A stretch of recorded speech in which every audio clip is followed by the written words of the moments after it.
En caso de infección urinaria y gestante, recordar que la etiología más frecuente es esta bacteria, este bacilo gram negativo conocido con el nombre de Escherichia coli. Definitivamente es la causa más frecuente.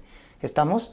También hay otros como Klebsiella, Pseudomonas, etc. Pero definitivamente el más frecuente es Escherichia coli, ¿ya? Está a la cabeza. Dentro de la epidemiología debemos recordar que la infección urinaria, ojo, es la principal causa de sepsis en el embarazo. ¿Ya? Cuando hablamos de sepsis en la gestante, el principal foco infeccioso es el foco urinario. Eso hay que tenerlo en cuenta. Y bueno, en cuanto a la prevalencia, lo primero y más frecuente es la bacteriuria asintomática, que en el embarazo tiene una prevalencia de 2 a 7%. Luego está la cistitis de 1 a 2% y ya más raro la pielonefritis 0.5%, ¿no? Hay que tener mucho cuidado con la bacteriuria asintomática, porque cuando no tratamos la bacteriuria asintomática en la gestante, recuerden que el 30% evoluciona a una pielonefritis, ¿correcto? A una pielonefritis. Entonces eso es un concepto clave que deben recordar, ¿ya? En la patogenia, recordemos que los cambios fisiológicos que se presentan en la gestante aumentan el riesgo de hacer infección urinaria. Si ustedes se acuerdan, había mayor tasa de filtración glomerular y por lo tanto había mayor excreción de glucosa en la orina, o sea, la glucosuria, la dilatación del uréter, ¿no es cierto? La disminución del peristaltismo a nivel del uréter, por lo tanto, mayor éstasis urinaria, mayor reflujo vesicureteral. Entonces, todas esas alteraciones fisiológicas o cambios sistémicos que se dan en el embarazo aumentan, recuerden, el riesgo de infección urinaria. Pero también la diabetes, la multiparidad, ¿no es cierto?, son factores independientes que aumentan el riesgo de infección urinaria en la gestante. Muy bien. El diagnóstico. En el caso del diagnóstico, recordemos, cuando hablamos de una cistitis, de una infección urinaria baja, vamos a tener el cuadro miccional agudo, ¿verdad? Disuria, poliaquiuria, tenesmo, etc. Entonces acá tenemos disuria, poliaquiuria, tenesmo, urgencia, en cuadro de una cistitis. En cambio, en una pielonefritis hay cuadros sistémicos. Hay ya fiebre, náuseas, vómitos y el famoso dolor lumbar o PPL positivo también, ¿no? Puño percusión lumbar positivo o punto renoureteral positivo. Ya esos datos de fiebre, dolor lumbar ya te deben hacer sospechar en una pielonefritis, sobre todo en el segundo y tercer trimestre, que es donde predomina la pielonefritis, ¿correcto? Eso en cuanto a la evaluación clínica. Definitivamente confirmamos la infección urinaria con un examen de orina. Recuerden que toda gestante en el primer control le pedimos examen de orina y urocultivo, tenga o no tenga síntomas, siempre en el primer control. Ya si tiene síntomas, con mayor razón, ¿no es cierto?, para confirmar la infección urinaria. Entonces acá tenemos el examen de orina, que nos va a salir más de 10 leucocitos por campo, ya es patológico, y el urocultivo, que es el gol estándar, que nos sale más de 10 a las 5 unidades formadoras de colonia por mililitro. Ahora, también se considera significativo el urocultivo cuando es más de 10 a la 3 unidades formadoras de colonia por mililitro, cuando tiene clínica. Cuando está asintomático, la gestante asintomática, es positivo cuando es más de 10 a la 5. Pero si tiene clínica de infección urinaria, se considera ya significativo a partir de 10 a la 3. Entonces, ¿qué pasa si una paciente no tiene síntomas? Si una paciente no tiene síntomas, recuerden, ¿no es cierto?, acá, que hablamos de la bacteriuria asintomática, cuando no tiene síntomas. Entonces recuerden que la progesterona relaja el músculo liso y eso muchas veces hace que no haya síntomas en la paciente, ¿correcto? Entonces, En la bacteriuria sintomática, la paciente no tiene síntomas, pero sus exámenes están alterados. Por eso, en el primer control prenatal siempre hay que pedir examen de orina y urocultivo. Ya que acuérdate la relación que te he mencionado. Si tú no tratas la bacteriuria sintomática, se complica con una pielonefritis. ¿En cuánto? En un 30%. O sea, de cada 3 bacteriurias asintomáticas que no tratas, una hace pielonefritis. Y esa puede desencadenar una sepsis. Es por eso que debemos tratar. Dentro de las complicaciones, cabe señalar que tenemos el cuadro de shock séptico, ¿no? La sepsis que estamos mencionando, muy importante. El principal foco infeccioso para sepsis en la gestante es básicamente el foco urinario. También se asocia a RCU, también se asocia a bajo peso al nacer, a prematuridad, porque desencadena parto pretérmino, ¿no? Parto pretérmino. Muy bien. Y lo más importante acá, el tratamiento, que es lo que suelen preguntar. En el caso del tratamiento, recuerden que para una bacteriuria sintomática o una cistitis, utilizamos beta-lactámicos como antibióticos de elección, ¿correcto? Como beta-lactámicos. Entonces, en bacteriuria sintomática o cistitis, utilizamos, por ejemplo, amoxicilina, utilizamos cefalexina, cefuroxima, porque son los de elección, ¿correcto? Los beta-lactámicos son los más seguros, por 5 a 7 días. En cambio, también podemos utilizar como alternativa nitrofurantoína, ¿correcto? Como alternativa. La ventaja de la nitrofurantoína es que tiene menos resistencia bacteriana, ¿no? A diferencia de los beta-lactámicos. Recuerden que la amoxicilina, la cefalexina, lo utilizamos para varias patologías infecciosas. Entonces cada vez hay más resistencia. Pero cuando nos dicen de elección por la seguridad que nos dan, recuerden que los beta-lactámicos son los más seguros. Por eso son los de elección, amoxi, cefalexina, cefuroxima, para tratar cuadros de bacteriuria sintomática o cistitis en la gestante. Son los de elección, los beta-lactámicos. Nitrofurantoína es alternativa, Si bien es cierto, su gran ventaja es que tiene menos resistencia bacteriana, pero también genera ciertas reacciones adversas como neuropatía, dispepsia. En el feto puede inducir hemólisis también. Recuerden eso en hematología, ¿no? Cuando el feto tiene déficit de glucosa 6-fosfato deshidrogenasa. Puede hacer hemólisis cuando se da nitrofurantoína. Y en dosis única podemos emplear fosfomicina. En dosis única, fosfomicina. Entonces, esos son los antibióticos que están aprobados. En el caso de pielonefritis utilizamos la vía parenteral, ya son más días de tratamiento, 10 a 14 días de tratamiento, hospitalizamos a la paciente y se utilizan cefalosporinas de tercera como ceftriaxona, ¿correcto? Muy bien. En casos ya severos podemos utilizar también pipetazo, piperacilina más tazobactam, en casos severos. Y cuando la bacteria es BLE positiva, acuérdense del meropenem, cuando es BLE positiva, beta-lactamasa de espectro extendido. Cuando te digan que en el urocultivo salió BLE positivo, el antibiótico de elección en gestantes es los carbapenem. El más seguro en el embarazo, meropenem. En cuanto a la prevención, recuerden que cuando tenemos ITU recurrente, es decir, 3 o más casos de cistitis o 1 o más casos de pielonefritis, ¿ya? En esos casos hay que dar profilaxis antibiótica. ¿Y con qué vamos a dar profilaxis antibiótica? Con nitrofurantoína, 100 miligramos, o cefalexina, 500 miligramos, todas las noches o después de las relaciones sexuales, ¿ya? Hasta término del embarazo.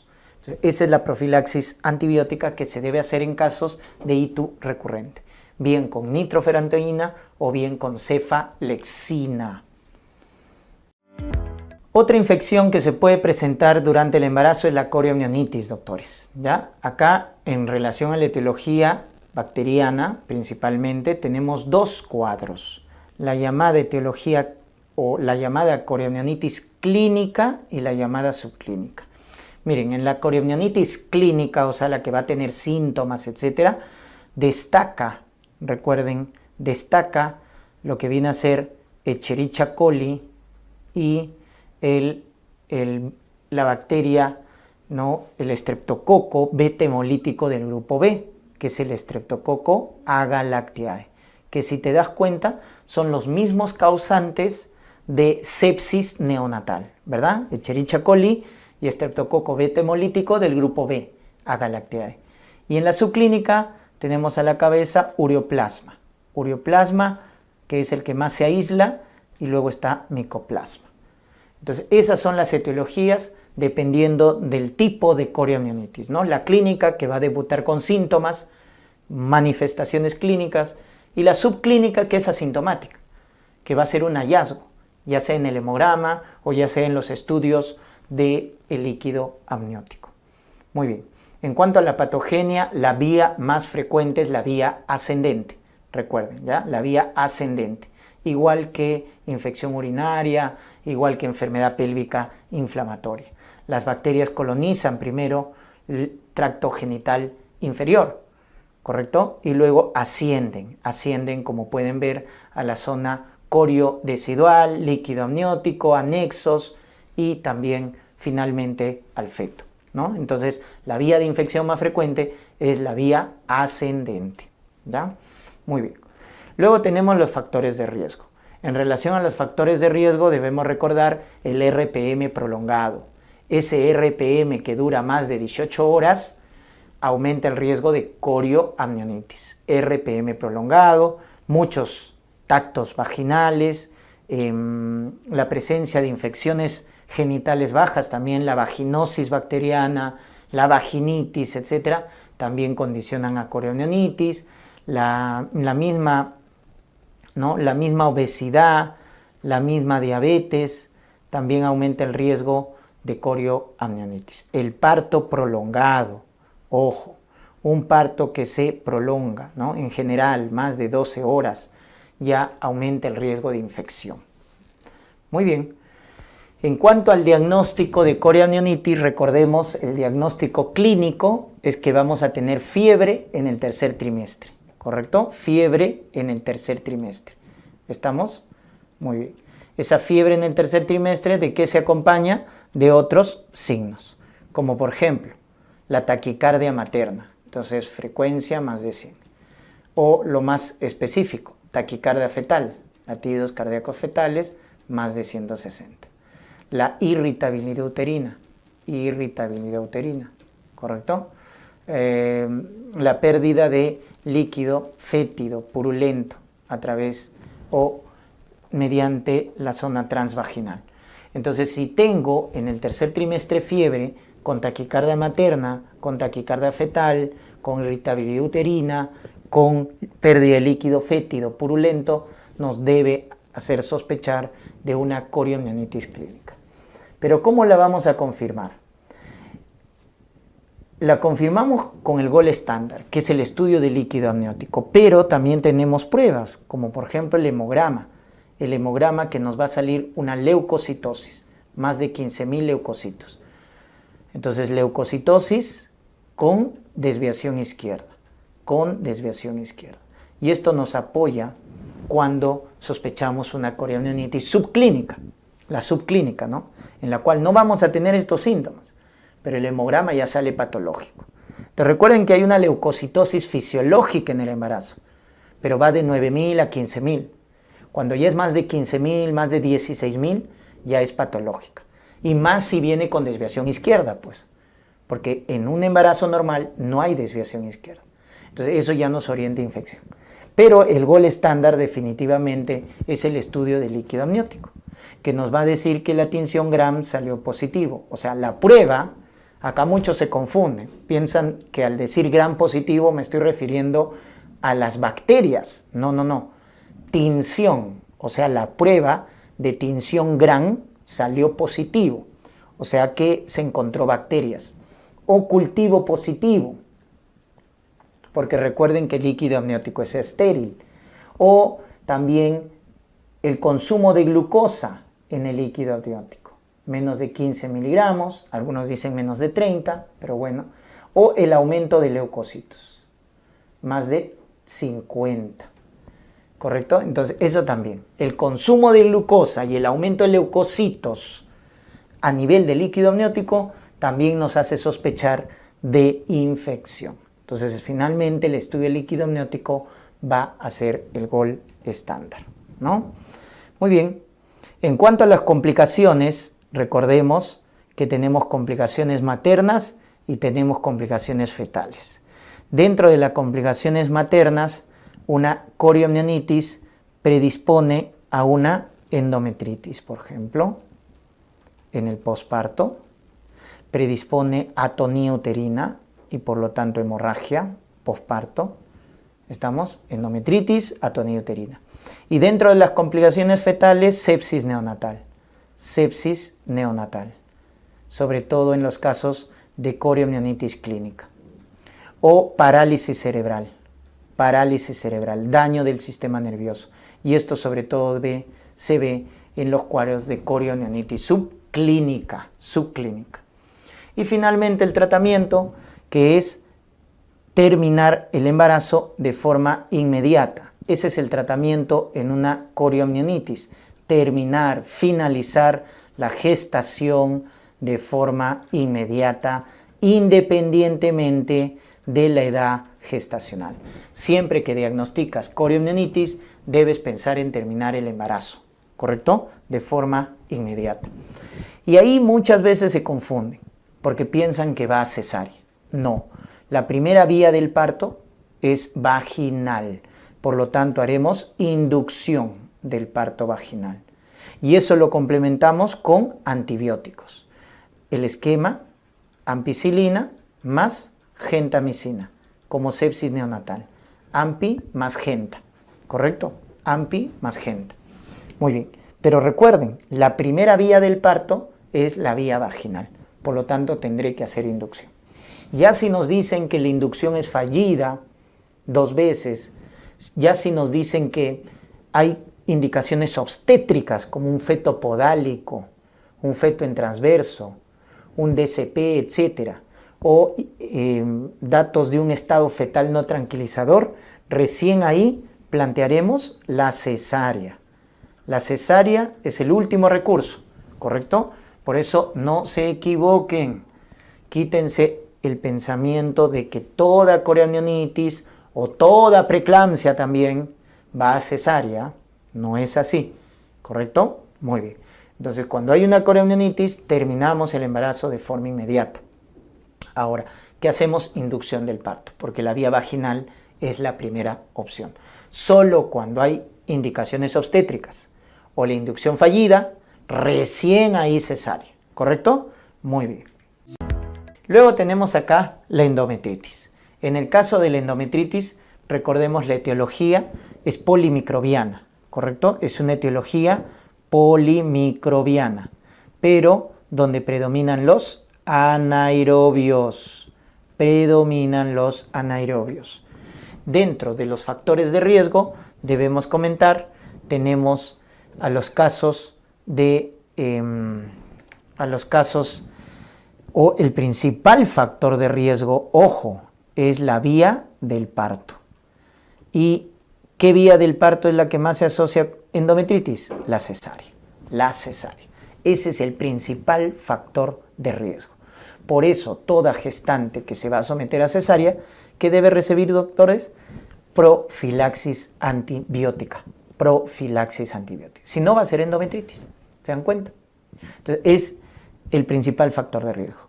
Luego también está el RPM prolongado, más de 18 horas, la corioamnionitis, ¿correcto? Muchos tactos vaginales, la diabetes, también se asocia a endometritis como tal. Muy bien, dentro del diagnóstico también el criterio clínico es la fiebre. Fiebre entre el 2º y 10º día del puerperio. Recuerden que la endometritis es la infección más frecuente del puerperio. La fiebre se produce en el posparto, sobre todo entre el 2º y 10º día. Porque recuerden que el aumento de temperatura en el primer día del puerperio es fisiológica, pero a partir del 2º ya es patológico. Entonces, del 2º y 10º día hace fiebre y se presenta con la triada, ¿no? Con esta triada, entonces, fiebre, más útero subinvolucionado y loquios fétidos, loquios purulentos. Entonces, cuando tengan esa triada, fiebre, útero subinvolucionado y loquios fétidos, piensen en endometritis, doctores. Piensen en endometritis. Puede producir sepsis, como el foco urinario, también, ¿no? La endometritis puede producir sepsis, y cuando nos damos cuenta de eso, cuando hace falla de órgano. Empieza a ser falla renal, aumento de creatinina, oliguria, falla hemodinámica, ¿no es cierto? Hipotensión arterial, falla hematológica, plaquetopenia, falla pulmonar, caída del PAFI, alteración del sensorio, caída del Glasgow, falla hepática, aumento de bilirrubina y asictericia. Entonces, si tenemos cualquier dato de falla de órgano en el contexto de una endometritis, debemos ya catalogarla de una sepsis, ¿no? Sobre todo el dato importante, ¿no? La hipotensión arterial. Si ya lleva la hipotensión, estamos hablando ya de un cuadro de sepsis. El tratamiento inicial de la endometritis, recuerden que es la terapia antibiótica. Y el esquema de elección, recuerden, para endometritis es clindamicina por los anaerobios más gentamicina. Clinda más gentamicina, ¿ya? Entonces es importante que se recuerden esa terapia. Clinda más genta. Podemos reemplazarla con ampicilina más sulbactam. Es su terapia alternativa, ampicilbactam. Pero el esquema clásico es clinda más genta. Una vez que hemos dado esta pauta de antibióticos, vemos si responde o no responde a las 24-48 horas. Si responde, es decir, está afebril 24-48 horas después, ya suspendemos el tratamiento antibiótico. Ya no es necesario continuar la terapia antibiótica. Ahora, si no responde, sigue con fiebre la paciente a pesar del uso del esquema de clinda con genta, lo que hay que hacer es agregar a clinda y genta, le agregamos ampicilina, solo ampicilina. Entonces le agregamos ampicilina cuando no hay respuesta al núcleo, que es clinda más genta. Muy bien. La prevención, recuerden que va a ser básicamente dando a toda gestante que se somete a cesárea, que debe recibir profilaxis antibiótica, ¿ya? Con cefazolina, ¿verdad? El esquema que más se utiliza, 2 gramos por vía endovenosa, 1 hora antes de la cesárea. Ese es el esquema para prevenir la endometritis. Profilaxis antibiótica. ¿Correcto, doctores? Muy bien. En el caso de la mastitis, esta infección, ¿no?, es producida más frecuentemente por Staphylococcus aureus. Recuerda, ese aureus es la causa más frecuente de mastitis infecciosa o de absceso puerperal, absceso en la glándula mamaria, ya que el absceso es la complicación más frecuente de la mastitis infecciosa. Entonces, esta es la causa más frecuente. En cuanto a la epidemiología, podemos decir que hasta un 10% de las gestantes, de las puérperas en este caso, pueden tener una mastitis infecciosa, ¿no? Sobre todo tardío, entre la segunda y la cuarta semana del posparto, entre la segunda y cuarta semana. En el diagnóstico clínico vamos a tener también, cuando es una mastitis infecciosa, la presencia de fiebre, ¿no? Fiebre, ¿correcto? Tardía, ¿no? Como estamos mencionando, a partir de la segunda semana del puerperio. Y los signos de flogosis. Entonces, fiebre en una puérpera y signos de flogosis en la glándula mamaria nos debe hacer sospechar de mastitis. Dolor, rubor, eritema, calor, etc., ¿no? Entonces, fiebre más signos de flogosis, sospechar en mastitis infecciosa en una puérpera. Pero hay diagnósticos diferenciales, definitivamente. Tenemos la mastitis congestiva, que es aquella que se produce de forma precoz en los primeros 7 días y es bilateral. La mastitis infecciosa, recuerden que es tardía, segunda semana, o sea, a partir de los 7 días del posparto, y generalmente es unilateral, ¿no? La mastitis congestiva es por ingurgitación mamaria, por una mala técnica de lactancia. Y también tenemos el carcinoma inflamatorio, ¿no? Que de frente, recuerden, en el cáncer de mama es T4, el carcinoma inflamatorio. Tiene mal pronóstico, va a tener adenopatías, va a tener la famosa retracción de piel o piel de naranja que le llaman, ¿no? Entonces, con antecedentes, pues, ¿no? De historia familiar de cáncer de mama. Entonces, son diagnósticos diferenciales que debemos tenerlos en cuenta. Pero si a ti te dicen fiebre y signos de flogosis en la mama, lo primero que debes pensar es una mastitis infecciosa. Tratamiento. El tratamiento de la mastitis es básicamente con tratamiento antibiótico. Y el antibiótico de elección, recuerden que viene a ser, ¿no? De primera línea, puedo utilizar amoxicilina o dicloxacilina. Porque estos betalactámicos son antiestafilococos, ¿ya? Cuando la paciente no responde, se complica, etc., entonces ya hay que cambiar de pauta, ¿no? Entonces imagínense que hago una sepsis por una mastitis. Entonces hay que pensar en Staphylococcus aureus meticilino resistente. Entonces hay que dar ya vancomicina. O cuando es alérgico a la penicilina, damos clindamicina. ¿Ya? Entonces acuérdate así. Los de tratamiento inicial, amoxi, dicloxacilina. Si es alérgico a la penicilina, clindamicina. Y en casos graves, severos, donde se esté sospechando ese aureus meticilino resistente, vancomicina, ¿ya? Y otro aspecto importante del tratamiento es que debemos mantener la lactancia materna. No se suspende la lactancia materna, ¿ya? Porque la lactancia materna, en caso de una mastitis infecciosa, lo que evita es el desarrollo de abscesos. Eso hay que tenerlo en cuenta. Por eso, cuando hay una mastitis infecciosa, no vayas a pensar que se contraindica la lactancia, ¿eh? Todo lo contrario. Hay que promover la lactancia materna asociado a la terapia antibiótica de la paciente. ¿Con qué se complica? Su principal complicación de la mastitis infecciosa es el absceso puerperal. Cuando nos dicen que hay secreción purulenta, cuando nos dicen que se palpa una masa fluctuante, sospechar en absceso puerperal, ¿ya? En esos casos. A veces no se palpa, ¿no? Entonces hay que hacer uso de ecografía para diagnosticar abscesos que están más en la profundidad. Y vamos a sospecharla también el absceso cuando no hay respuesta a la terapia antibiótica. Porque en caso de un absceso, el tratamiento ya no es suficiente con antibióticos. Hay que buscar hacer drenaje. Y la técnica de drenaje va a depender de cómo está la piel suprayaciente. Si la piel está intacta, congestiva pero intacta, entonces lo que se hace es punción, aspiración. Pero si está la piel suprayacente con necrosis, ahí sí se hace incisión y drenaje.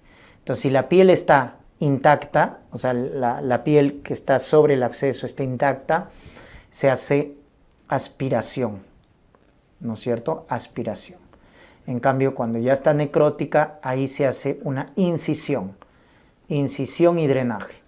Entonces es diferente, pues, ¿no? Entonces punzo y aspiro cuando la piel suprayacente del absceso esté intacta.